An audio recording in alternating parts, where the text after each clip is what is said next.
पंहिंजे शर्मगाहुनि जी हिफ़ाज़त कयो, पंहिंजे पाण खे गुनाह खां, ज़िना खां, बदकारी खां, बदकिरदारी खां, छोकरेबाज़ी खां, हम जिन्स परस्ती खां, गुनाहनि खां पंहिंजी शर्मगाह जी हिफ़ाज़त कयो। साईं फरमाईंदा तव्हांजे जन्नत जो ज़ामिन मां मोहम्मद करीम। ऐं साईं फरमायो वगुद्दू अबसारकुम, पंहिंजे अखियुनि खे झिको रखियो, पंहिंजे अखियुनि सां बुरी नज़र न कयो, परावा नंग न तकियो, बेहयाई जूं नज़रूं न कयो, परावन औरतुनि परावन नंगनि में बदकिरदारी वारी नज़र न रखो। जॾहिं साम्हूं का औरत अची वञे गर्दन झुकाए छॾियो, कंध निमाए छॾियो, पंहिंजे अख खे बुरी नज़र खां बचायो। मां मोहम्मद तव्हांजे जन्नत जो ज़ामिन आहियां।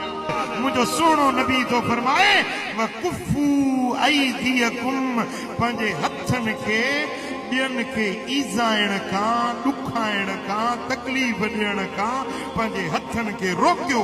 पंहिंजे हथनि खे कंहिंखे मारियो न, कंहिंखे ईज़ा न पहुचायो, कंहिंजो हक़ न खाओ, रिश्वत न वठो, चोरी न कयो, ज़िना न कयो, पंहिंजे हथ खे गुनाहनि खां बचायो।